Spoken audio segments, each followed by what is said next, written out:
Aprendimos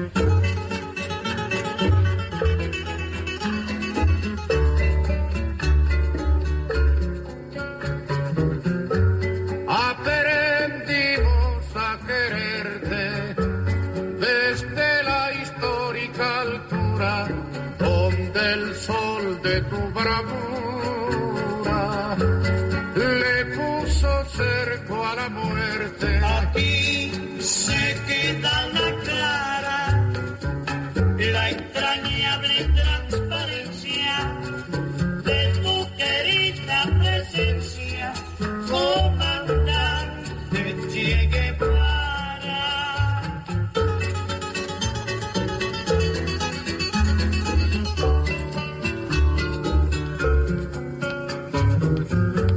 Tu mano gloriosa y fuerte sobre la historia dispara cuando todo Santa Clara se despierta para verte. Aquí se queda la clara, la entrañable transparencia de tu querida presencia, comandante Che.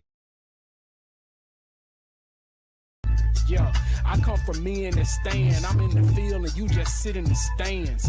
Take that bass out your voice. If you ain't got no gun in your hand, I do what I want. And you don't even do what you can, you do what you told.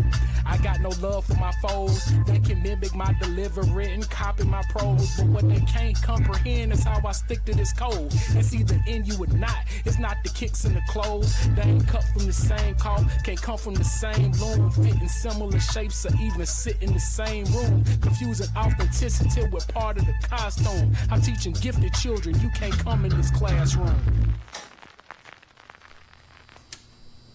Dare to struggle, dare to win.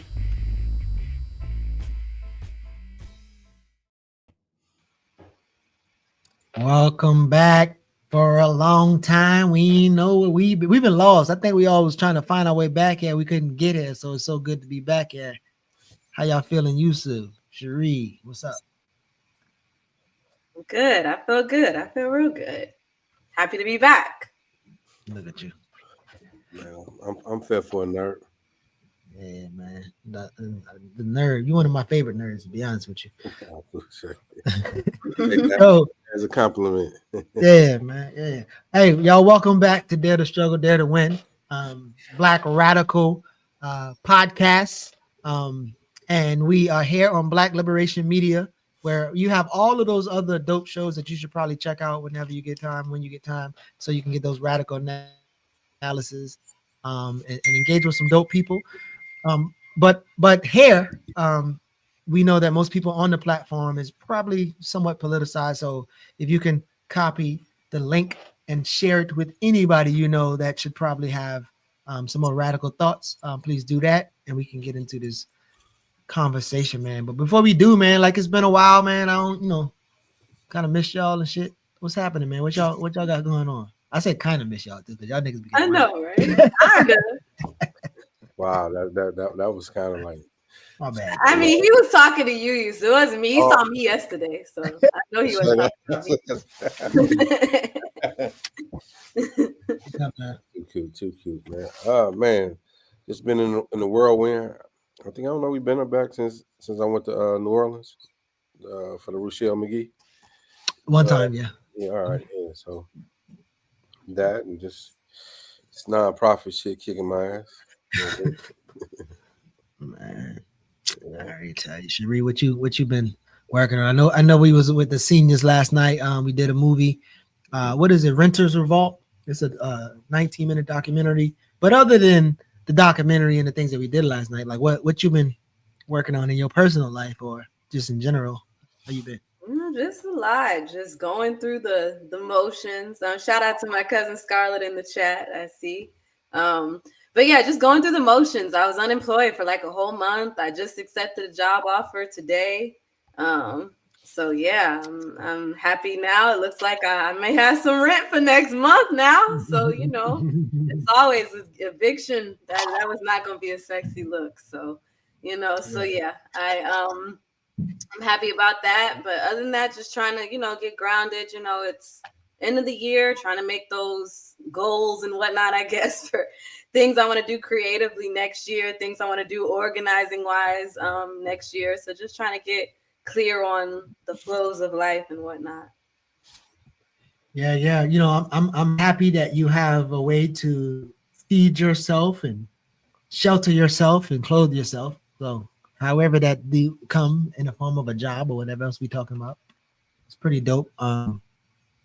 I I guess my I guess my little thing is like a mix between the both of y'all, like nonprofit shit, like how the nonprofit the nonprofit, what do they call that shit now? Industrial.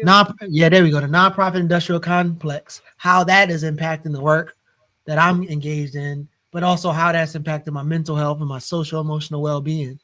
And also like being a nigga here who need to eat and have shelter, that too.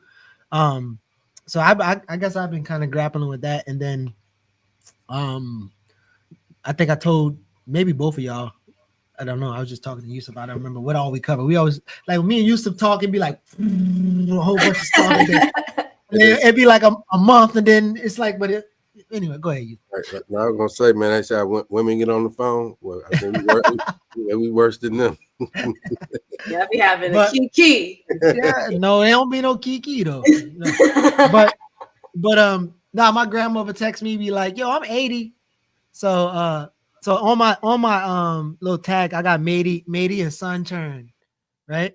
Or what grand? We say churn, but grand. So my great grandmother, matey, and then my granddaddy's son, both of them got 9 daughters. And my grandmother is one of the 9. She's the second oldest of the 9.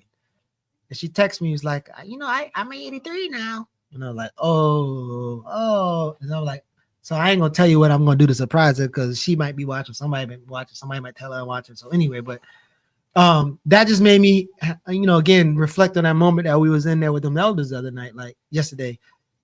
One of the elders, one of the old elders, like, I don't know if I told you about the story, and he was like, man, let them turkeys go, man. He was trying to hustle the turkeys from the truck. And I'm like, bro, like, but he told me last night he 87. I said, you what? Like, the tall one in there who came in a little late. Oh yeah, the one that was like late. Yeah, I know you're talking about. Like 87, but anyway, so I'm like grappling with, like, I'm 42, he 87, my grandma 83, most people in that 80, 70 and what, and I asked him a question. I said, hey, what were y'all doing in 1955? You know what he said? He said, I've been in the streets. One lady said, I was in 3rd grade. She said, you were in 3rd grade? Oh, I was in middle school. And they all talk about what they was doing in 1955. I'm like contextualizing it because we're in Atlanta. And I said, well, in 1955, there was this economist named E. Franklin Frazier. He wrote a book called A Black Bourgeoisie. And he was talking about how Black people were entering into the world of make-believe. And I'm like, the world of make-believe, the capital of the world of make-believe is Atlanta. And because we were kind of talking around like economics and Black mayoral candidates and all these other stuff, police chief Black. But anyway, that just made me, again, like reflect on stuff. And, I just had an interaction with a mechanic in Atlanta, back from where I'm from. And yeah, I had a good day today. So no, that made me think I gotta ask my mama and my daddy what they was doing in 1955 now. They was here, they was somewhere. So I'm like, I gotta ask my grandma that's 92 what she was doing in 55 as well. Your mama ain't that old. Your mama gonna? My mama is 71. So yeah. Yeah, okay. Well, I know she's a baddie, but yeah, she's 71. Go ahead, Yusef. You about to say something? Oh man, I sent you a text. Can you pull that up on the screen? Just as we transition before we transition. Yeah. Let me see how I'm gonna do it. Yeah. I'm gonna just email it to myself right quick. Okay. Yeah. I mean, it's less about the person who wrote it, but the subject matter. Yeah. I was just curious, folks. Cause I saw somebody else shared it was in my feed. Mm-hmm. And Yeah, let me get to it. Right. She was here. She was here. She was one, but she was here. I just want to ask, because that's a funny question to ask. But yeah. Uh-oh. What people somebody else my Donnie, man, that my dude, we are really reliving the 20s and 30s, bro. Like, is it not? Hold on, man. I'm trying to see. Did I email it to me? Sorry, y'all. Y'all should talk about something. Don't wait for me. Y'all keeping the suspense. Hold on. Keep it in suspense, man. Yeah, so yeah, I was just saying they were talking about my mom would have been 1 in 70. Oh yeah, she you asked her about what she gonna be doing. That's all I was saying, like 55. I'm gonna still ask her what she was doing though. But my mom was born in 52, so she had to be it wasn't doing too much of nothing. Too much. Yeah. I'm gonna ask my grandma though. My grandma was doing something because she's 92, so I really want to know if she remember 55 like that. Nah, these are grandparents. These the grand. I mean, there might be somebody in that in Edmonton, that not Edmonton, damn, and Heritage Station that is 60, 60 or 70 or whatever. But she's gone. All right, so you have if political prisoners like Imam Jamil Al-Amin, H. Rap Brown, and exiles like Assad Shakur receive as much of an outpouring of support in life as they have in death, they might still be alive. I don't know if I like this already. They might be alive and free. They hold more value than just I was struggling reading that because I don't know if I agree or like any of that. But go ahead. No, you actually, your reaction is mine as well. I think the sentiments is the intentions is probably good. Yeah, but I mean there's no practicality to that. I mean Stalin died from health reasons and things. Also, like our movement is not nowhere near what it is to be able to challenge to have her come back. So, David. But also like, so last night we was having this conversation around Black love and some stuff, and we were saying something about like the quality, the measurement of it today. And I'm like, well, how you're measuring it, right? Europeans measured love based off of how many people are getting married or not getting married, right? So if you're gonna say a thing, like, you also got to talk about like the measurement. So whenever he says like if political prisoners like Imam or Asada receive as much outpouring of support, well, there was support because there were people who freed her and got her to where she needed to be. So I don't know what the support you're talking. I'm not sure what's happening there, but and then to your extremely beautiful point is like, bro, we ain't free. What the fuck you talking? Yeah, I was about to say that. Like, what you gonna come back here for? And that's like, I mean, I'm all for political prisoners. It goes without saying. And I think that's where Black August for me has taken a left turn. Where, man, if you ain't banging for political prisoners, what are you doing? And when has political prisoners jumped over the movement? The political prisoners should be centered within the movement, because ultimately, like, people have been free, but we've lost, and where our struggle has become centered around individuals versus the dynamics of what the goal is. We talk to people who've been in there. They talk about that. That's the reason that many of them have spent so much time in, because the lack of an actual political movement, that wording was more about like I saw people like really reacting to it, like this. It's trendy thing, right? Like we gravitate to what's sensational, and we're not even using our political. Like, your reaction, it was my reaction, but people don't have the political astute to really digest it versus just react to some shit. Yeah. And Cherie, I love your head of your point, but really quickly, when I was reading that, and Yusef, this is probably something that I learned from you. I read it, and then I had a response, And if I'm interacting with that person, my response can cause us to be having a conflict, or I can respond in a way where we don't have a conflict. The response is like, man, what the fuck you talking about? And I can come that way. Like, nigga, you don't know, y'all niggas is liberal and all is, or I can be like, oh, okay, I understand what you're saying in terms of like, yeah, like everybody acting like they know Asada now, right? And this that comment is in line with Asada taught me. Asada taught you what, nigga? What you talking about? She taught you. But so if I respond in that way, I mean, like, yeah, man, it is messed up how people wait till you're dead to give you flowers and celebrate them. Like, yeah, I don't know about the outpour, support, and free and all that other stuff. I don't got to go there because I know his sentiments. His sentiments is, my nigga, why you didn't read her yesterday? You read, she died today, and now you're gonna pick up the book and start reading it. Why you didn't read her yesterday, 2 weeks ago? So so again, my response to him would be the second one as I mature, running around brothers like you. My pre-response would have probably came off saucy, and it was like, because all he was doing was trying to give sentiments of like, y'all, like we've been riding for our ancestors. I mean, our leaders for a while, and then now they dead. They're a caricature for you. You're just something to post and a stimulant to get likes and shit. So I understand where he's coming from. My bad. Go ahead, Cherie. Yeah.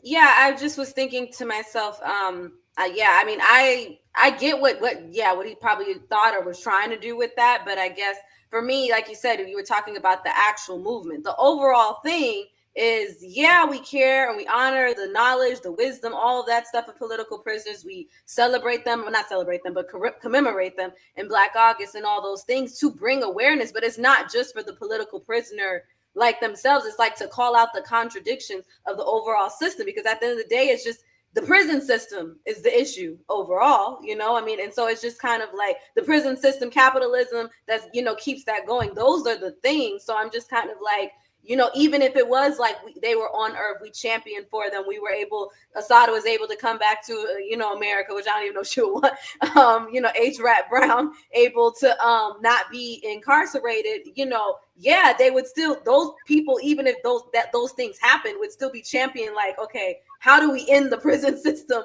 overall? How do we, like, it wouldn't be a thing of like, okay, now we're good and y'all got it, y'all, you know, y'all actually did what you're supposed to do. I'm here. Like, that wouldn't be the thing of like, yeah, we did it. It would still be like, okay, how do we, you know, build a new system? How do we end, you know, mass incarceration? It's so much more than that. So I guess, you know, that's what I'm thinking about, where it's like, it has to be an overall movement. And yeah, people are never going to care as much about political prisoners until they actually have a deep issue with the actual prison system, you know? So it's just, you know, I think that's the thing. That's fair. Again, I think what we're missing more than anything in our current times is critically thinkers. Like, I think everybody think they're critical thinkers, but to be a critical thinker is to be able to ask the right questions and not worry about the response, things of that nature. And I think that produces the type of political mindset. Like, I love how you framed it.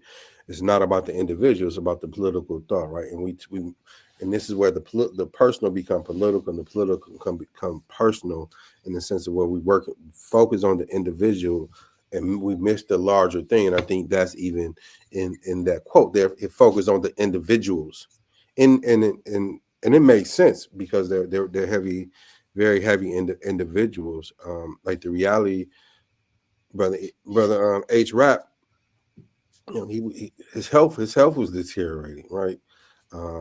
Right, there was. I mean, they both died for health issues, but the reality, like, we all got our neck, our oppressor had their neck on our backs. Them was a little more different in things, and I think that's the larger conversation that we should have. And I think the ability to attack the time frame that we're in, which is everything's pretty much kind of going trendy in some form of fashion because of social media. Like, that's the issue. All right. That leads us, I guess, into our first topic. I think, or we could do you want to do like a quick break, or do you want to? Yeah, it kind of. Throwing copper at the coppers, but I'm shaking like Morocco. Say my prayers with the pistol, serve the sinners with the chopper. All my buddies got it from scratch. My house had Betty Crocker. His mama owned D. He ain't even get no shot up. Profit is invisible. Profit come from product. He think it buffet. He can't comprehend no potluck. God bless the child with his own powder to rock. Sorry, y'all. It's been a minute since I've done this. Sorry, my bad. We talk about trends. I wanted to talk about this one trend that's just gotten really popular. This hot topic on TikTok. It's called the Danish deception. And so I don't know how many of y'all are that in tune with TikTok, but basically I'll briefly explain. There's this girl that I guess was looking for love or had love in the wrong places for sure, because she is a Nigerian sister that ended up getting bamboozled and scammed by her Danish husband. Scammed her maybe out of $30,000 and maybe everyone around her sister $3,000, her parents some money, one of her close friends $200,000.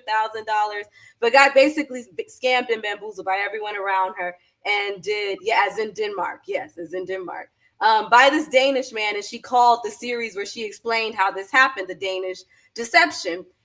Which I guess started off as like, oh, I'm just going to tell this sad story about how I got scammed, like maybe a Tinder swindler or whatever thing, something like that. But it ended up going to a lot of political discussions about how one was able to, I'll first share the story. You can play this and then I'll kind of get how it kind of gets into some politics. You want me to play it, or you going to finish sharing the story?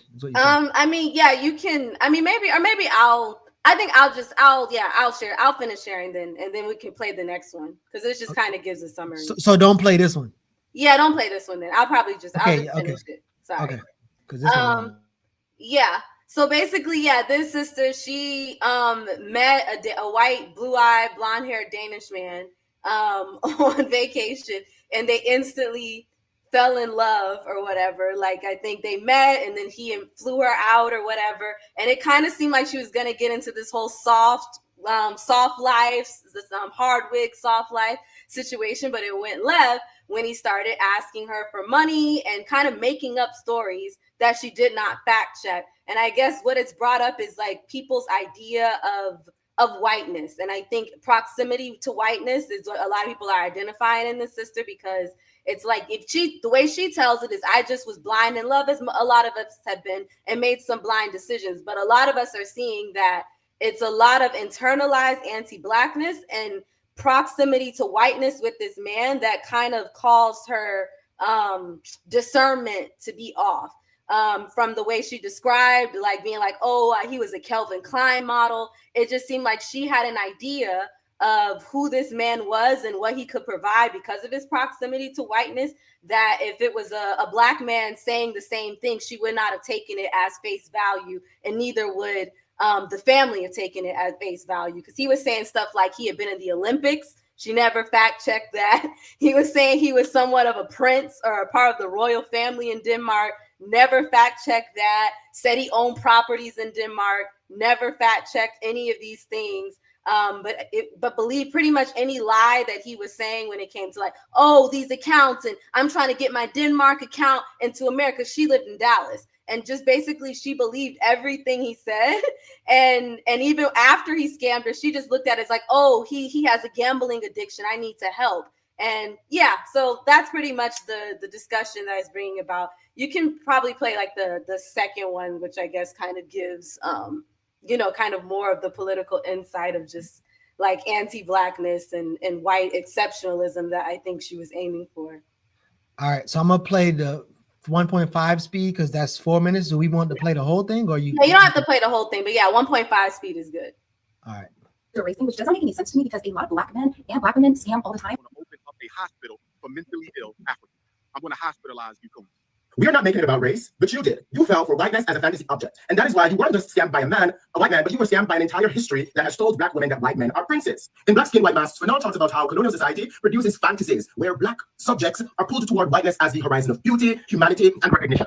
Desire becomes a way of reaching for the advantages of whiteness through intimacy. Your attraction to this white, blonde-haired, blue-eyed man is a colonial desire. For me, it's much more a colonial fetish. You wanted proximity to the figure, the ontological being that society has told you is desirable, is safe, civilized, and most importantly, above you. That's why you were more willing to suspend disbelief when he said wild things, because whiteness is already coded as credible. The blonde hair, blue eyes is important because you're not just saying, I like this individual. You're saying, I like him because he visibly carries whiteness.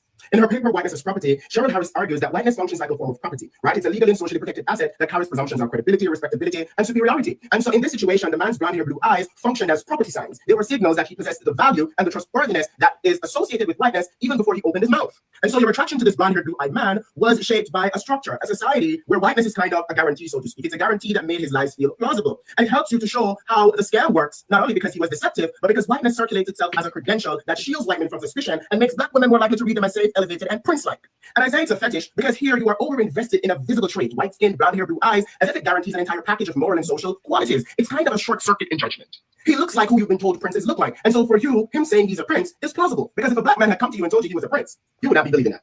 That's why he can be so obviously scammy, but you let that slide because your desire is doing the cognitive labor for you. And here we could inject some Marx. Marx's whole thing about commodity fetishism is that people treat commodities here, whiteness, as if their value reside in the thing itself and not the social relations behind it, who this person is in society. And so whiteness functions as a fetishized social form.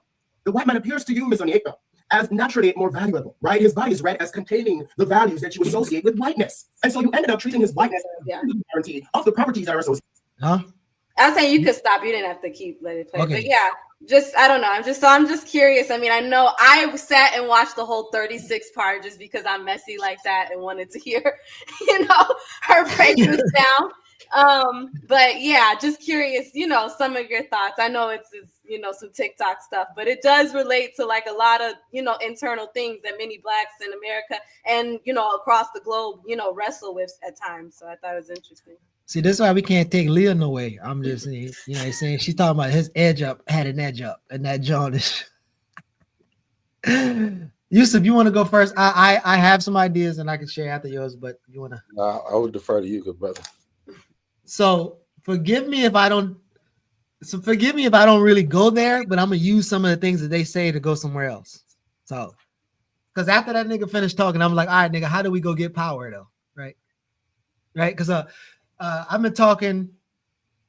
I haven't been talking. I've been in communication with Baba Amos Wilson some more. Because I was telling AG this. I was like, I used to go to sleep listening to Amos Wilson. I read my daily night was reading something, listen to Amos lectures, going to sleep, wake up, reading, and then whatever. But Amos always talked about how we're afraid to talk about power. And like we talk about all the other things and racism and fear and mad and all this other stuff. And like even whiteness, we can talk about whiteness, but we ain't really talking about power, right? And then how to get power and then what you got to do to engage power. So first I thought about, okay, I'm hearing that feedback, so I might have to take this head off.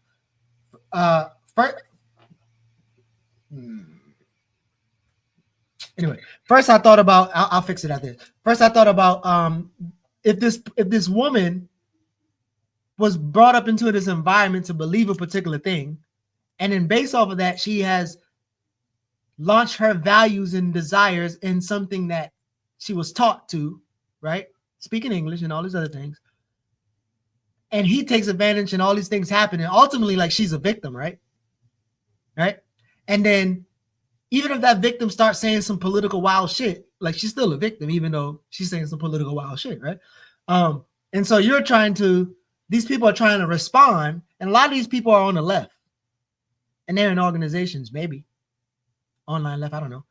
And they're talking about, oh, girl, you're so dumb. You should have known because, and they go down all this shit that you should have done when they are in organizations where niggas don't get questioned on who they are and how they've been for a long term. Like the nigga said Marxism and you're like, oh, he with us. And then, so we're just as gullible as the niggas we trying to critique. Right, so we're in spaces where the idea, the perception, of these people, we just believe it, and we have no fact checking and verify. I feel like Cat Williams when he was. We have no fact check or verification process, even on the left. So if we don't have it, and we so radical and revolutionary, why the fuck we gonna expect her to have a vetting process? And so I just think that's crazy as hell. Because again, you could talk about all this shit and you ain't never talk about power. So my question after that damn video: how we gonna get power, bro? You did good, white people and whiteness, and all right, well, nigga, how we gonna get power? Because after you finish critiquing this person for filth, for making a bad decision, maybe he liked her and she chose the Dutch nigga over you. I don't know. Well, I'm sorry. Well, I don't want to cut. But so yeah, I mean, I know. I'm just telling you, I was gonna take it somewhere else, and that's why I told you I might take it. Yeah, no, okay. Can I finish really quick? Oh, my bad. So I think if we're asking this person to have something that we don't have, we want her to think critically and be whatever, but we have it in this thing, but I don't know we have it in this thing. So it's like, yes, whiteness has a real relationship with power, but there's people who don't have access to whiteness who actually are white. Right? And so I would say, okay, now what? Now what? So, but go ahead. Yeah, I was just gonna say, like, in defense, I think the thing that, you know, a lot of people were more kind of like on her for was because as she tells the story, there is kind of blatant like racism with that. And she, you know, even with it, like she described the man for his looks, but then says, you guys are making this all about race. And then she specifically said Black women are being so hard on her. You know, and so I think that's what kind of caused like more of the uproar. And then in a sense, when it came to her being Nigerian, she describes a conversation she had with another friend that she introduced this guy to, that also he scammed him out of $30,000. And she asked this guy, well, why didn't you tell me that he scammed you out of this money? And the white man said, well, you're Nigerian. I thought you were in on it. And when she tells the story, she doesn't tell it like that's an issue that this person she was speaking to said that. She was like, yes, Nigerians are scammy and he scammed me. So I should, and so it's just different stuff like that where people were more triggered by that because it was just like, okay, so now you're literally like okaying somebody like being blatantly racist towards Nigerian people and not even classifying that as racism.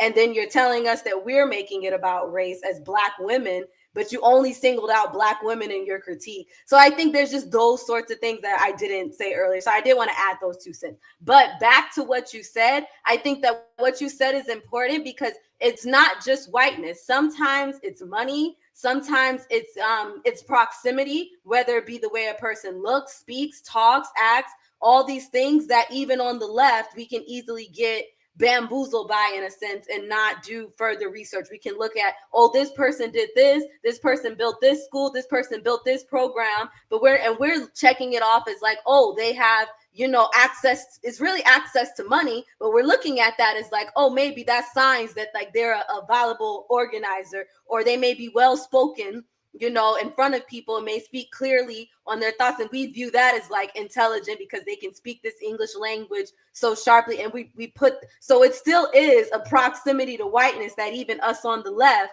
you know, tend to get very, you know, lost in when it comes to trying to evaluate the spaces that we're taking, you know, that we're engaged in. So I hear you on that. I'm sorry, Yusef.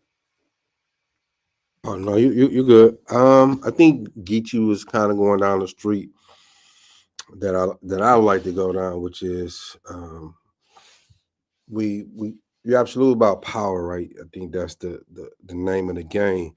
But race, gender, class is so intrinsic in everything that we have to separate those things to get the power. Because some of it's confusing. It's been embedded for centuries, and it's not going to overturn itself. Like we say, race is a social construct, so we shouldn't talk about race. But if it's a social construct, we have to have an analysis around race to deconstruct it. we have to understand the analysis around self-hatred, the analysis around the dynamics of whiteness and anti-blackness that leads to men and women and men, and whatever, to engage in healthy relationships or not or unhealthy relationships is interesting, because within our struggle, the question around, like, can you be a nationalist having a white woman or a white husband? And that's a real debate, a real discussion, and things, and like does love has a character of that nature to it, and really, who are we to debate someone's actual affinity? But then there's terms where your eye won't fool you. You know why she's with that man. You know why he's with that woman. Like those things, just because of the nature of society. So I think taking from the approach of really examining it, and then in this scenario, it's very, very obvious and stuff. And it's kind of like growing up in America, whether black female or black male, you've been poor all your life. Here's an opportunity to live a better life. What you gonna do? But this thing comes down to, power is one question, but I think the fundamental thing where power comes from is a value system. And and that doesn't matter what your social status is. And I think the ability to construct the correct values, then construct how you live your life and how you want to engage other people based upon that, and whether it's people from your own ethnic group or not. Yeah, no, I think that's right on. And that argument are always like, what comes first, the chicken or the egg? And I'm wondering which one comes first, or if power is outside of values and it's the ability to enforce your values on other people. Mm-hmm. So like if you have power, like if you have values, I have values.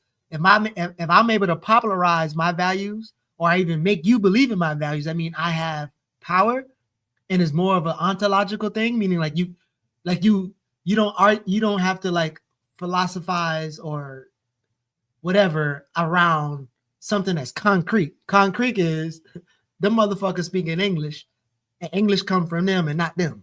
Like that's concrete. And then the values that come around it, the values are constructed to English concepts that's weaponized to advantage these people. So and I guess back to the point, like what type of culture are we building, and then how do we communicate that culture and enforce that culture? Because again, and there's many ways of talking about power, but I feel like having the ability to enforce, or the ability to inspire and or install is what I kind of would see power is. And then like the values part is like that's on the other side of power. I think I see. So yeah, and I think in that I feel like the way and I think people are tying it into like just the overall culture that we've created about this soft life and and hypergamy and all these things that obviously is a product of the political sphere, and people wanting to always marry up and looking at that as like a way to come up, but also just the way in social media it's all been given, because she was not living the soft life, but she wanted the appearance of like the whole time she's taking all these videos, all these places of like, I'm out with my man and he's, providing me this lifestyle. But it was really her, because she's, the family that she didn't know about that's flooding him all this money and stuff. So I think, that in itself is like a particular culture. I think even with her, she was brought up, maybe it seems like upper middle class to some degree. Like her parents, maybe like are Nigerian, and, they moved here for, worked hard and kind of had that, bootstrap mentality. And then then they looked at the pattern within her family where it's like all her sisters married white men as well. And so, and so that's, just all these interest, like discussions about like what that means. And like I said, and the same thing is like, if that would have happened, if that was, if it would have went on as long as it did, which I think is interesting. So yeah, I mean, I think it's a lot, but I do think the culture of how we when you brought up earlier, like how we view love, what is marriage, and even that is a construct. And I think all of those things definitely tie into just this, crazy TikTok story, that people are analyzing. But we can move on to like something that's a little bit more closer to home, unless you guys had something else on this. Before we move out, I have a question for Geechee, because Cherie actually built off of it, but you introduced the word culture, which is, I think, is a dangerous word in this time frame because of when we think about culture, it's overly associated with hip hop. Actual middle upper class folks, like, we doing it for the culture. We doing it like so. Can you define what is culture? Yeah, culture is somewhere in what Marimba Ani calls the Utama Wazo. So, no, actually, I'm lying. Those are 3 parts of the culture. But culture is essentially to enrich a people. Is some type of apparatus, some type of understanding, some type of practices that protect a people, enrich a people, and help the people evolve. That's what it should be for. The thing happens, the power relations normally has the people in power creating a culture that sustain themselves at the expense of other people. So Marimba Ani says, like, cultures have a purpose. They have a germinating seed to achieve an overall objective. So it's like a methodology and some type of theory or whatever to achieve a objective for a people. So the people want to live forever, they'll create a culture to help them live forever. It's like policy, right? And so within that, there's a germinating seed. Like, what is the main purpose of this culture? That's the Asili. The Atama Wazo is the structural thought. How do you create policies to get people to self-actualize achieving that thing? And then there's the Utama Rojo, the life force. What is the deep-seated reason why you're doing it? Is it to survive? Is it because you think you're a minority? Is it because you're a sun god? Like, whatever it is. And I think a culture has all those things in it, but ultimately it is to protect the people and to evolve the people on the people's terms.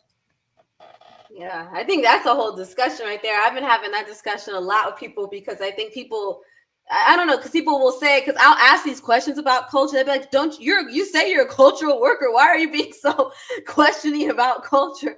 And I think, like I said, and I think, me as a culture worker, I'm trying to push a particular culture, to inspire radical change, radical revolution, as a cultural worker. But when people talk about culture itself, and they typically leave out like the overall objective or politics of a culture, I'm always moved. Like, I want to ask questions, especially particularly Blacks in America. I think there's a lot of, arguments of like, of like, yes, we have a culture. People say we don't have a culture.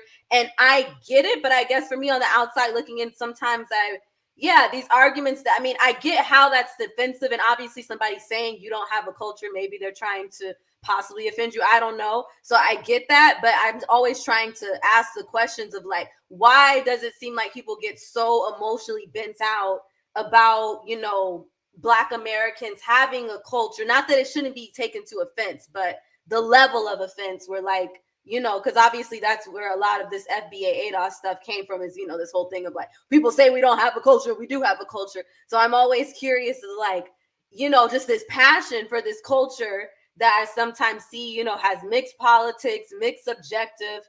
And yeah, I'm just always exploring the conversations around that. But maybe that's a whole nother episode about culture that we may need to have. No, definitely a whole nother episode. But Yeah. I think, and the reason I asked that question, culture produces you to be who you are. In the absence of culture, it undermines you from being who you are. And I think the absence of an authentic culture saw this woman function in the way she functioned and sees us functioning.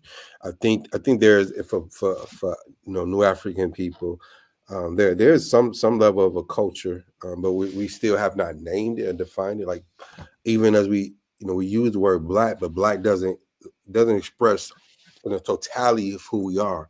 Black expresses certain levels of aesthetics of who we are. It is a political terminology, but it still leaves us in the ethos, so to speak. And I think that because of that, this is where we've taken a subculture, something similar as hip hop, and made it a culture, and which is fueled by capitalism, misogyny, and lots of other things. And not to say like all things of hip hop is bad, because it's not. But in the grand scheme of things, when you say a music is your culture, is R&B our culture, is jazz our culture, like these are aspects or aesthetics of who we are as a people. Yeah. I go ahead. I'll go after you. I just want to put two quick sentences. One of the things that's funny about this story, bringing it back to the sister over here, she was really proud. Even in the story, she talks about being proud of her Nigerian culture and being a part of some culture group. But in the same breath, she'll say that, but then could easily be like, okay, with somebody being like, yeah, Nigerians are scammers. And then, I think it was interesting, even this picture, she was very happy that this white man was into the culture and could wear the garb and do the dance. And so I think it kind of, to me, talks about like how surface culture can be, where like a person can be so culture, but if there's nothing underneath all of that, then obviously she's in the predicament she's in. Not to say she's not a victim, but it's just thinking about like how surface culture can be to an extent. Yeah, I think I love that. And then to Yusef points, a couple of them. Not that there isn't. Like, so for instance, there's always going to be culture. Now, we don't have culture that we build for our own, because if culture is a system of these beliefs, thoughts, practice, values that we all share, it's trying to get us somewhere. It has behaviors that comes with the values. And so when the culture is, as I say, those two type of people, you engage to cooperate or extract to manipulate. If the culture is extractive and manipulative, all the values will be in that. So you are developing art expression in that culture. It will be, as Yusef said, a subculture, but it won't still be your own thing, because the utility of the thing that you creating in that culture as a subculture still achieves the same thing. It still convinces, romanticizes, and make people feel that these are the values and things they need to have. So until you actually build your own shared beliefs and practices that get you to your own objective that you want, everything that you create inside that culture that follow those same shared values and beliefs will be that thing. And so like it's almost like, again, the idea of the separation economy, a separate sub economy within a larger economy. Like it's not possible. And that's the same kind of thing with culture. And it's interesting like how hegemony is a domination of all those areas. There's a psychological, economical, and a cultural domination that's happening. And each of those areas that we're dominating, we're staying within it and building something sub of it, as opposed to building something new. So it's like, yeah, like until you be able to name your own culture and develop it in a way where it works for you and it starts to yield the objectives that you want. Yeah, as we transition, I just want to point out you use one of my favorite words, hegemony, which is a form of culture as well. Mm-hmm. Yeah, say more. I mean, and I think, and it's not even a culture that's directly tied to whiteness, right? It's a culture tied to power, and in particular on related to certain social groups. It could take on the characteristics or insulate that social group. So that social group that we're referencing is white people, right, who have been insulated as a result of hegemony as a dominant force that produces racism, that produces white supremacy. But these are outgrowths of a culture that protects themselves, that breeds exploitation, that breeds oppression. I think, going back to Estada, one of her profound quotes is, and I'm paraphrasing, like, you can't be free until you first recognize that you're a slave, that you are oppressed. That's the first level of freedom, is to free your mind, to free your spirit. And I think, again, as long as that oppression it looks different for each and every one of us. There's no monolith to how our oppression has taken impacted us. And that's where our analysis is somewhat becomes contaminated to everyday people because they've been conditioned to be allergic to that type of reawakening. But that's why when you get awoke, you go through that first stage of rage. And I think also transitioning to this conversation, like always, I'm gonna ask you guys, as we go to the next topic. Do you think there's a difference between a nationalist and a revolutionary, or you think they're the same? No, I immediately think that a nationalist, according to how I know, I don't think they're actually the same. I think the nationalist thinks he's a revolutionary, or think they are a revolutionary, and you let them tell it, yeah. But I don't think I would say they're synonymous. Yeah, I mean, you can be a nationalist in a lot of ways. I do think, and technically maybe, I do think revolution it seems more specific to me than that, because you could be a cultural nationalist, you could be a pork chop nationalist, so it's like, you could be all these, you could be, so it's just like, so to me, I think, I think there's some level of maybe revolutionary nationalism that can't exist, but I think the nationalism just as nationalism without specifically trying to like change anything or change a system, but only, because I think sometimes nationalism you can and that's, a lot of the FBA ADOS, they believe that they're national. Yeah, that's exactly. They believe that they're nationalists, but they're not really trying to change any sort of. It's just like a extreme of like, we're pro this type of black and this type of black getting a particular thing, money, reparations, however you want to put it. But there's no actual change. They're not looking to change a system, they're just looking to survive better within a messed up system. So it's like, I think the nationalism can be limiting if you don't have any revolutionary thought with that. It can be very limiting. So yeah, like plus they're trying to preserve something, or unintentionally preserving something, or they're trying to reestablish some type of identity, national identity. So I mean, like it doesn't seem like it would lead to revolution then if you're trying to reestablish something of old and or build something. Like, for instance, I remember what Amos said, like, I don't like when people say that when I read and I talk and I articulate it, I'm trying to be and sound white.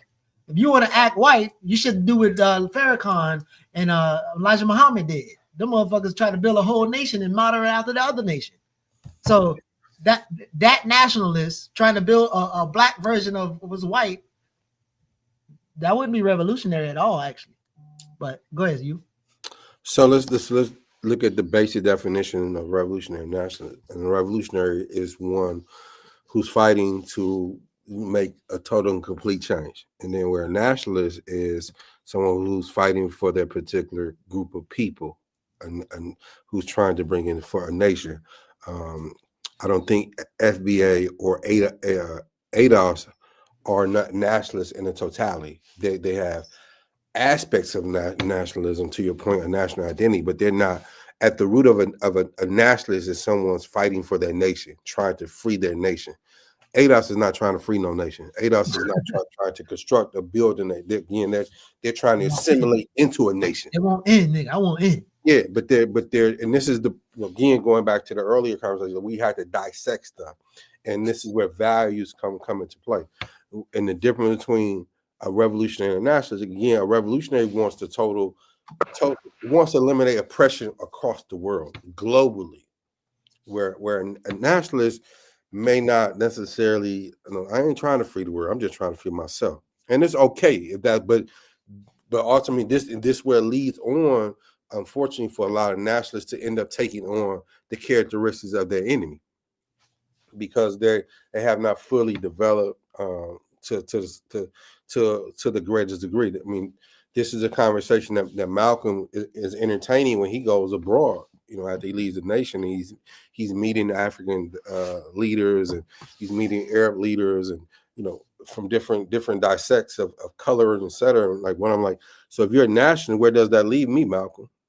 And Malcolm had to wrestle that question, And that, this is what leads Malcolm on his journey as a revolutionary. So for me, like I am a new African revolutionary nationalist. So for me, the revolutionary challenges the nationalists. Because again, this is where the pitfall of the nationalists can be narrow, can fall into to a small spectrum of thinking. This is the race, things of that nature, and because of society, it falls within there. But the revolutionary pushed that, but then also the nationalist pushes the revolutionary in terms of, because at the end of the day, we know there's specific things that we only deal with because we're new African Black people. Everybody else doesn't experience what we do. So finding that balance. Listen, pretty soon, Dr. Ashley Farmer will come on the show and we will talk about Queen Mother Moore, her new book. I don't know if any of y'all ever studied Queen Mother Moore's life, but if you compare Queen Mother Moore life and you have her in conversation with Hubert Harrison, you're going to see something. All that, everything that Yusef just said and more is going to be in that space, and how prevalent it is today. And I am trying to convince not only both of them to be in conversation, but for both of them to come back to Atlanta, because both of them already been to Atlanta, and have a PE with both of them in discussion. And if I could convince Bob AK to come too, we'll have Queen Mother Moore in conversation with Hubert Harrison and Mabel and Robert Williams. And we'll have all three of them on stage having a conversation about their work in their book and how all those lessons of those lives are so prevalent today. And obviously Mabel and Robert wasn't in the 1920s, but they carried on the stuff that Adley Moore and Hubert Harrison, and ironically, both of them had interactions with Garvey movement. Black nationalists, revolutionary maybe, I don't know. And both of them had interactions with the white communist movement and the white socialist movement. And they had, like, it's crazy how we still at this motherfucker. Same place. Same place, maybe different time, but maybe same time. So yeah, I'm looking forward to that. I'm looking forward to not only Yusef, I don't know if you're ready yet, but I'm looking forward to how you engage Hubert Harrison. We talked about that before, but definitely Adley Moore, Queen Mother Moore, since she's in the periphery of everybody's history. And for some reason, she was about to have erasure.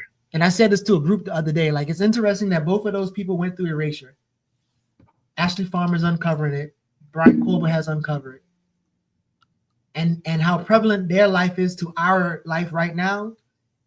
And we don't actually believe that we can be erased off this motherfucker.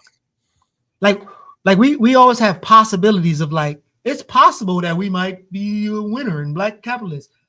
But I don't think we ever grapple with it's possible that we're not going to be in this motherfucker. Like, we're going to be like one of my Bibles was like, yo, you know, it's not the Iroquois. I can't remember the people who the Ohio River named after. He said, if you want to know about them, you're going to have to go see them in museums. I don't think we think it's possible that quite some time soon, we're going to be in museums and be like, oh, this is how them motherfuckers, don't know African Americans, they was arguing about who they was and what they was, and this is what they used to do. Hey, Geechee, you made me think of some. So I had Hiram here in Detroit a couple of weeks ago, and we was at this event. So the word Baba came up, and he looked at me like, "You made the Baba, you made the Babahood, huh?" Hey, somebody asked you how you grapple with that bear. Like, I mean, like, but that's how you know that you're a good Baba, because, like, there's very times that I be forgetting, like I be feel like we here, and I'm like, realize, no, this is my Baba. I call him brother, but no, this is actually my Baba. So yeah, you there, but you doing well though. No, actually, I was looking in the mirror earlier, and I was like, damn, this shit it's like all great now. It's like, I mean, like, you know, you look at your pictures and you see the transition. It's not even asking for permission. It's like, I'm here. I accept it.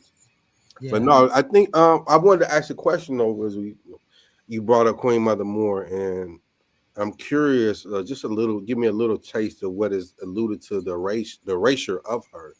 Because I think of her in the sense of Queen Mother, not Queen Mother, Ella Baker.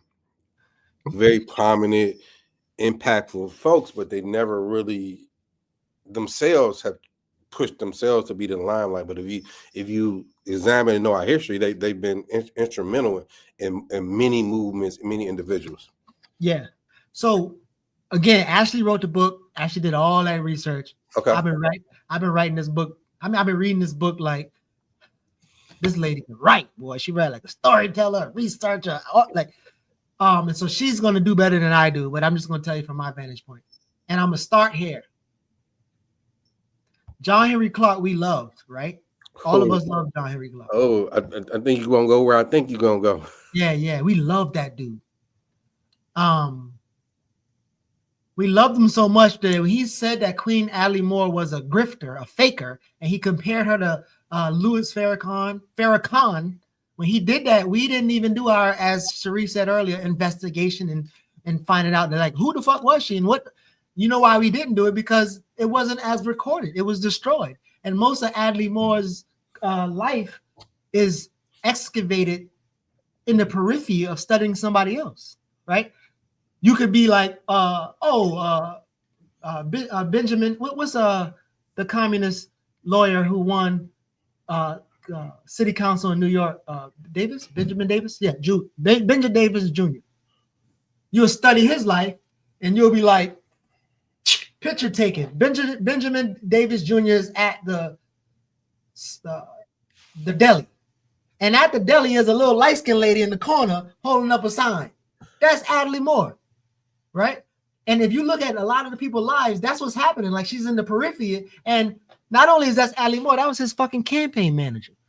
And my nigga, he wouldn't have win if she didn't organize.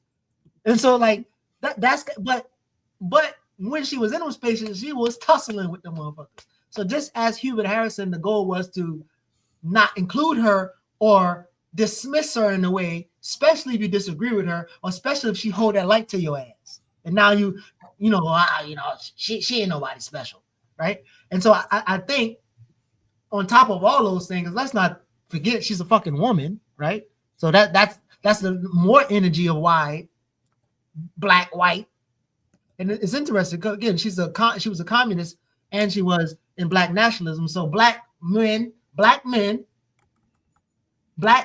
and white women and men all kind of contribute to the erasure. And because she has her name, when they have who's the nigga who killed the white boy who killed the Communist Party? I'm blanking on his name right now. Not Eugene Debs, but the other one who.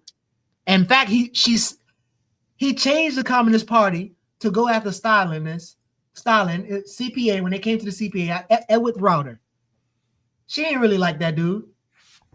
But what Edward Browder did when he changed the whole Communist Party to that reactionary shit that was going on, they sent her up there to Detroit because they said Detroit was where communists go to die. Wow. So she was in Detroit for a while, like tussling with them too. So she touched every damn thing and everybody, but not in a you're a good person way. Now, like you say, you're a good person. Show me you're a good person, my nigga. Like that's how she was touching people, and it made people uncomfortable. And so it's like, but now she had her contradictions. Obviously, she was raised in a well-to-do family. She had some really bad gender politics. Cherie, you ain't gonna like that. But she was doing her thing in the garden movement. And she was evolving. She lived to almost 100. She was evolving. So, bro, like it. Yeah, I probably didn't do good. But when Ashley comes, I was already on my order list, but you did great. I mean, I would just add to one thing, just in terms of what I do know about her.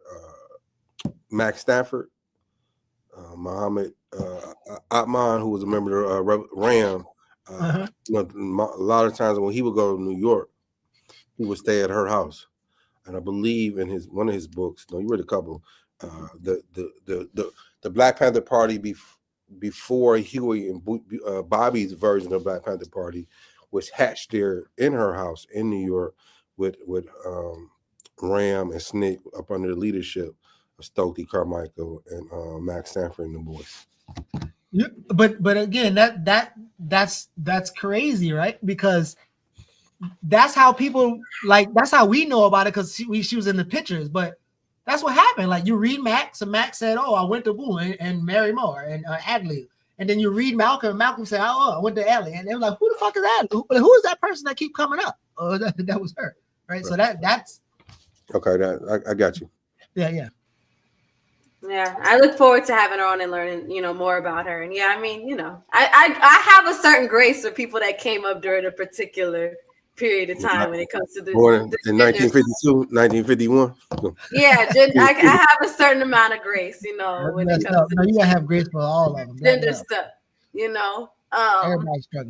Everybody's struggling, but I'm just saying, like, my great for that particular era when it comes to their gender politics, I have an extended amount of grace.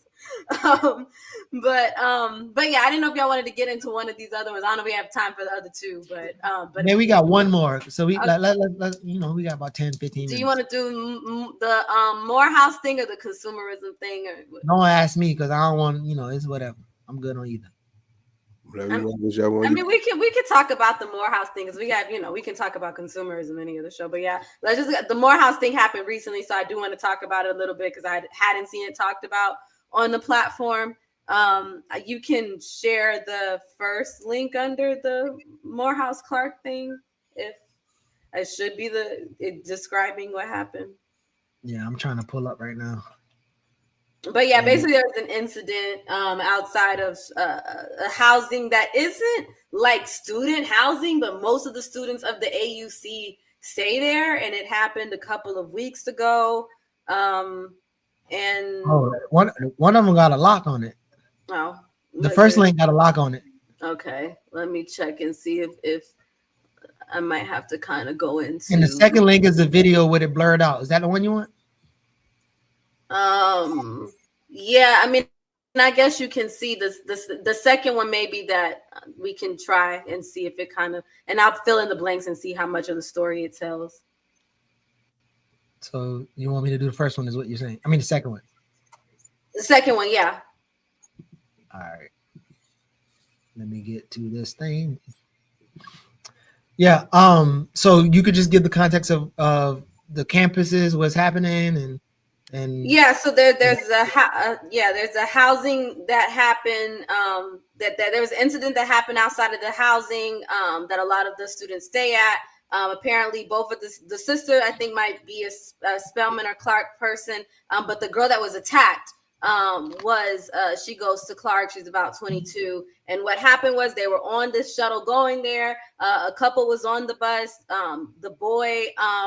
The boyfriend steps on the sister that was by herself shoe or something, and the girl said, "Ouch, can you apologize or something?" It turns into the girlfriend getting mad, being like, "Hey, let's go, let's fight."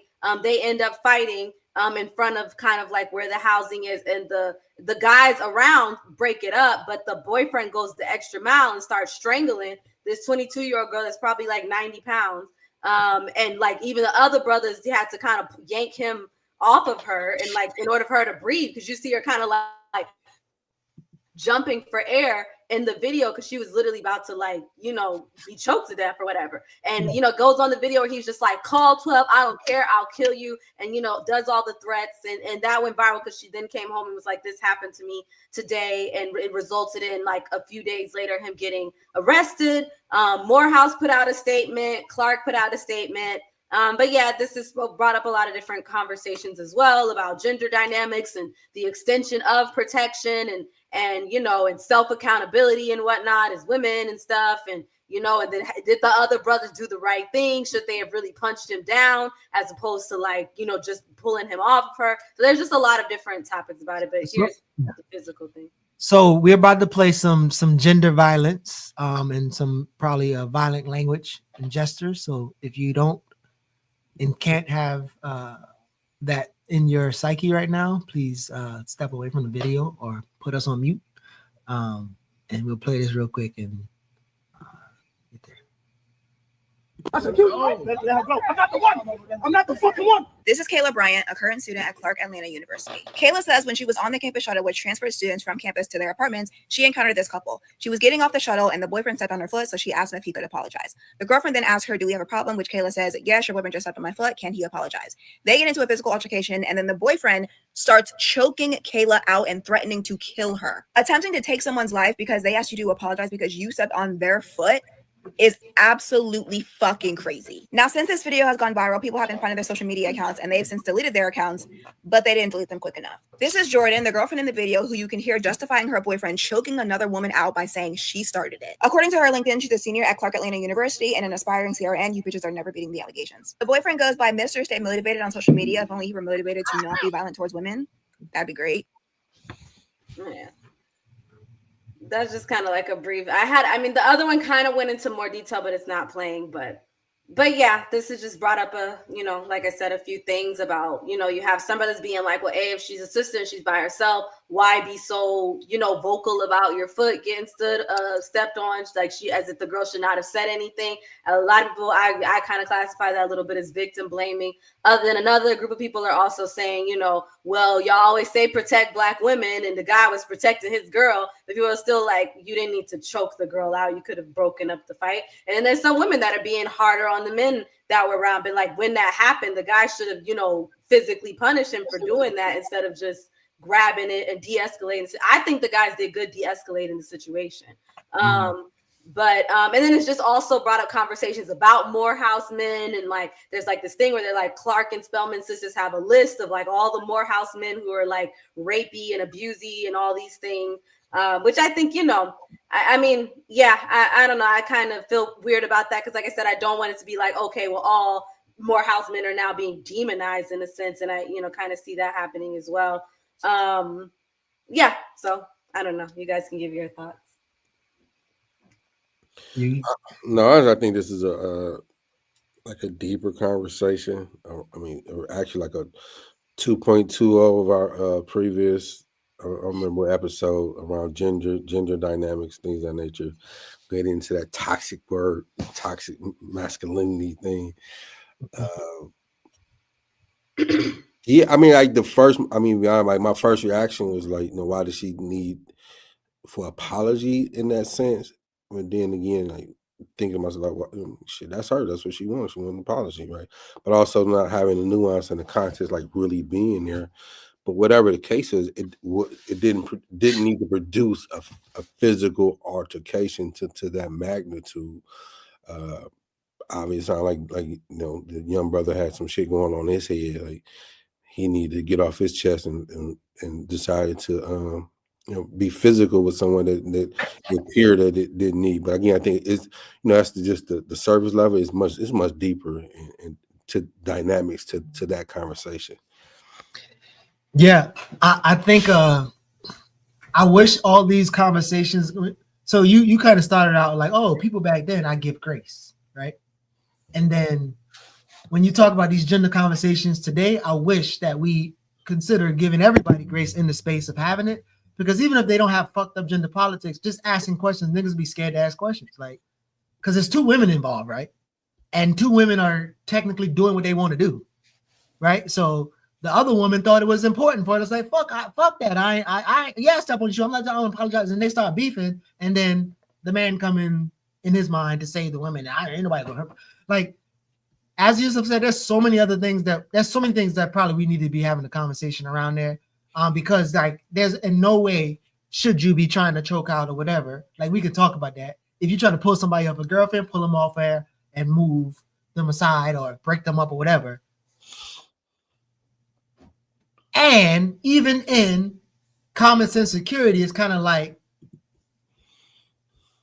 Yusef said, we wasn't there, so we don't know if it's like the person like grazed her shoe, step on the shoe or whatever. I don't really know what happened, so I don't know what provoked me. Like, you're not gonna apologize or whatever happened. It's just so much happening that I don't really know. But would you ever tell your daughter when it's not even necessary to try to if you could tell somebody it's obviously have something going on, maybe you can, and it sounds like those two girls had history, so I'm not really sure if they live in the same dorm or like, again, I don't know. But if it's somebody has done something to you and you know that they don't have any means of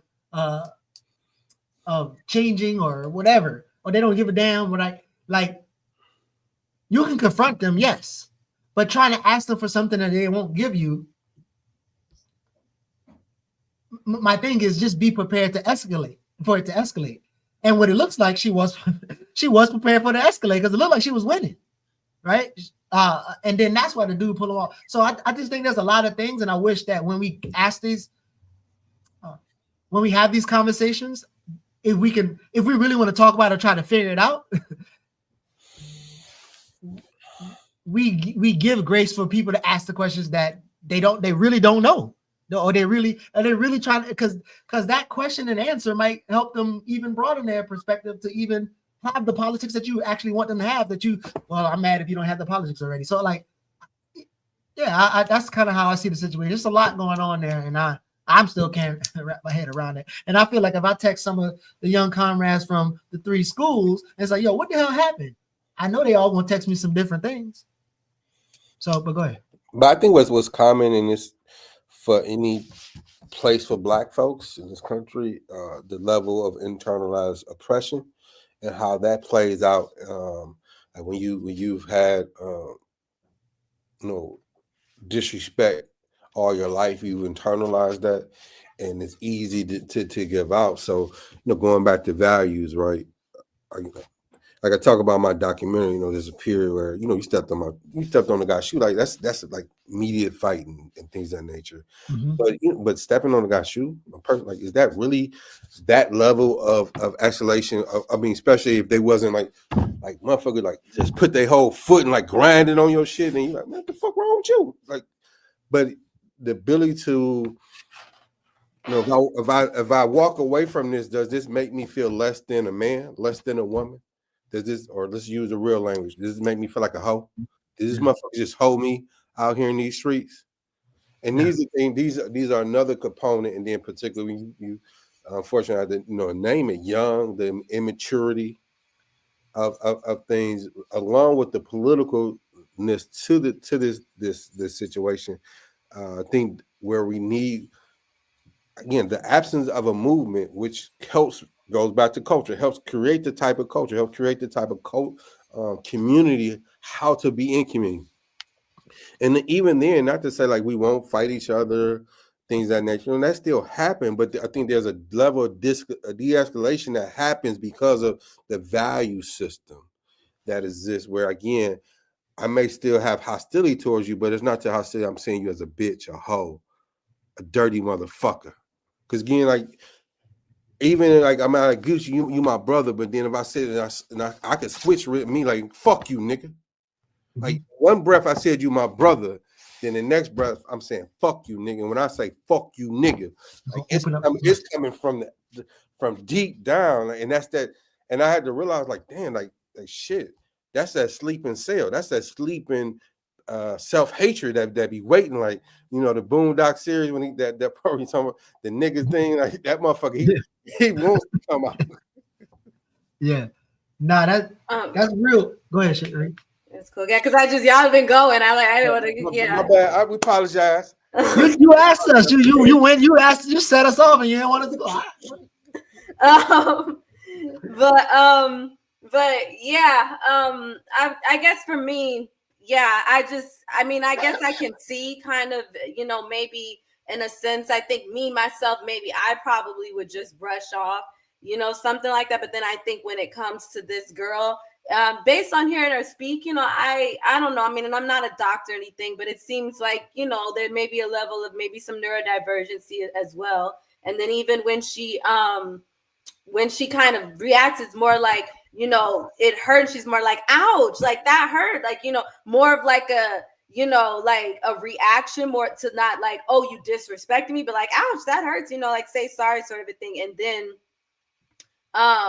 yeah, and then it sort of escalates to the girl wanting to fight. And I guess that's my whole thing is, I guess, too, maybe like she's not in the thing where she's thinking like, oh, somebody's going to, want to fight me because of like, this action or whatnot. But I don't know. I just think it's a very tricky, that just reminds me, like people say you have to dress a certain way at a certain time. And it's like, yeah, you do, because you're like, I want to be careful. I don't want anybody to like look at me a particular way. But then at the same time, like violence can still happen towards you as a woman, like regardless of how you dress. So I think to me, it just kind of, it feels like a similar thing where like it's more about how women are supposed to behave in a patriarchal society, as opposed to like maybe not just have it in you to like want to choke a woman regardless.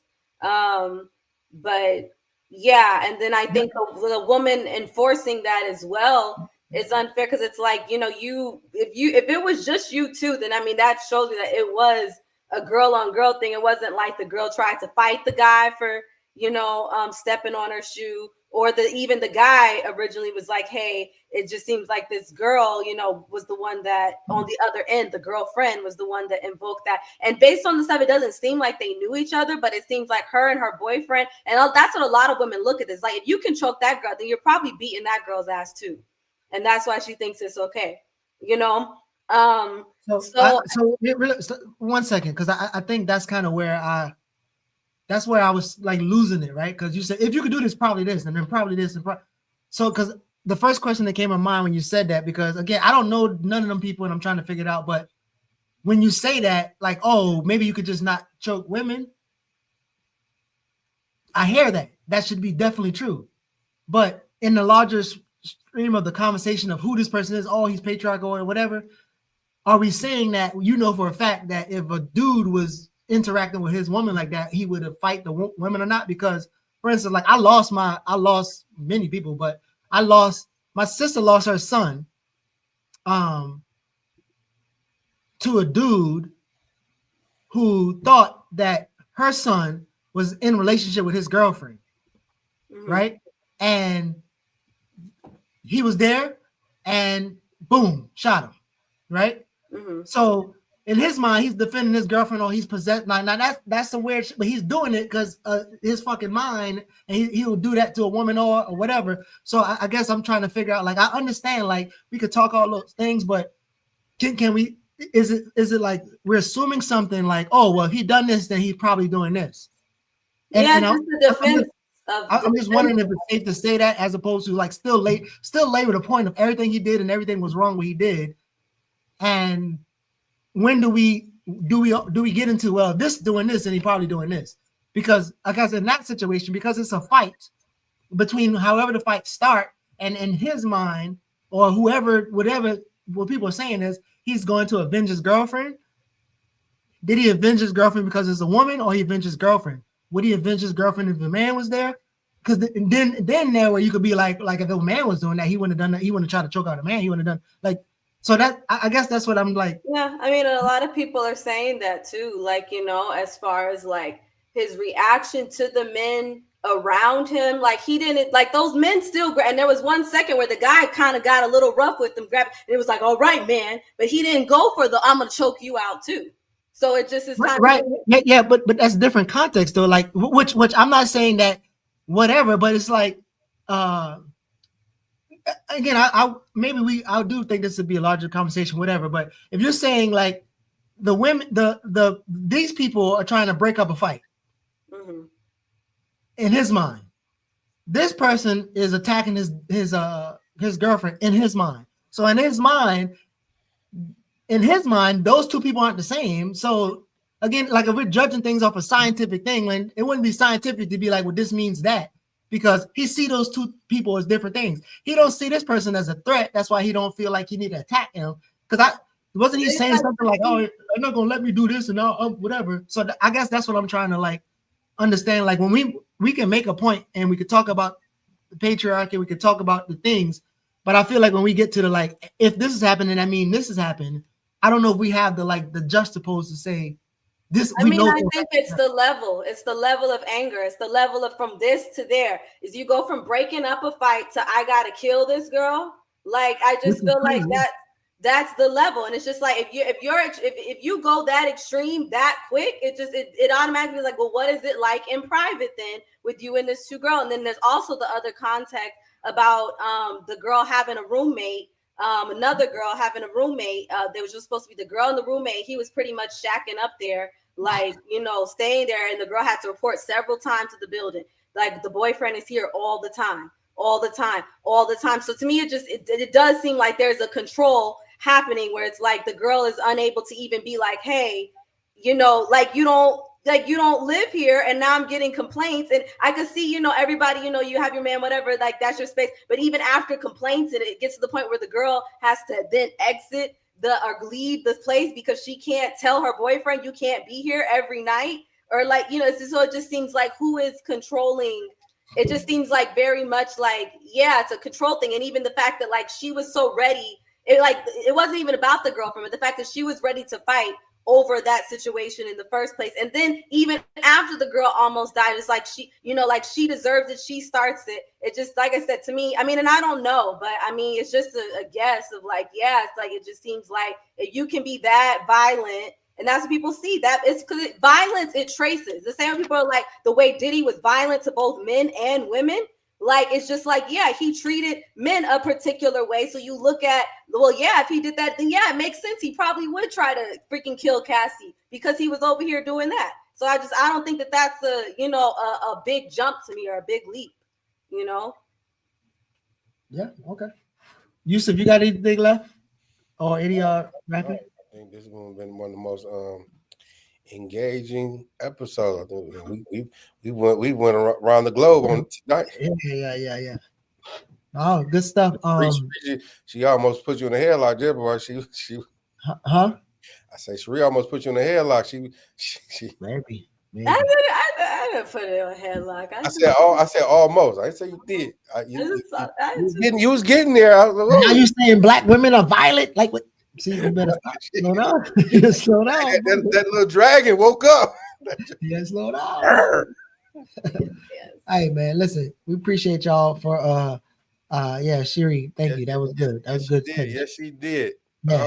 All hell. Yeah, let's get it. So anything y'all got coming up before we sign off? I just ordered my Queen Mother Moore book just because of you, brother. So let's do it. Catch up with you. Shout out to African women, Queen Mother Moore and Ashley Farmer, because she did some work for that. So what you got, Cherie? Yeah, I don't really know. I'm just happy I got a job. I just want to give Geechee his props for leading yesterday's meeting with the elders. He did a really good job at like pointing out contradictions without people getting offended, but like making it a really strong learning environment. And yeah, I just wanted to give a shout out to that. I have a question for Lee. Not just in general, to be a good organizer, does it also mean to being a good facilitator? You funny as hell, bro.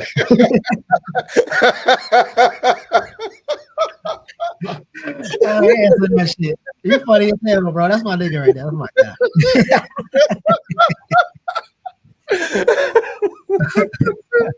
That's an inside. Inside jokes. No. Yeah. So yeah, what I got going on. What are we doing? Something? Oh yeah. Oh. So yeah, we I was nominated in the community for this some type of, so I forgot the name of it. The Pittsburgh Neighborhood Association. Like my job would be, in fact, I think it might be the Smile Captain. It's not really, but my job will be like making sure the community is having access to this decision-making body, and then making sure the communication flows. Checking in with people, and so that's coming up this Saturday. I think there was supposed to be a vote, and people, and it's a board like community position. So I'm kind of looking forward to what that space is gonna be like. There's a lot of interesting things that's happened so far. And then I'm a week away from my vacation. I got to get out of Dodge for a little while. So I'm looking forward to that. I'm looking forward to going to see my grandma, and auntie, grand auntie and them. And yeah, these readings, man. That's all I got left. That's all I got. All hell Geechee the organizer. Nah, bro. Nah, he's good. Y'all gotta see him like when he's in his. Listen, the reason why y'all need to go ahead and stop, because all this was curated, and I'm telling y'all and y'all friends, and we cool, and like with the right PR, this can also still be twisted. Very, very, very performative. Yeah, this is the right PR. This who's to say who? Anyway, man, listen, we appreciate I needed this tonight. Thank you guys. See you guys next week. Back, same bad place, bad channel. Yeah, man. We over here on Black Liberation Media, and we appreciate y'all. So see y'all next week. Peace.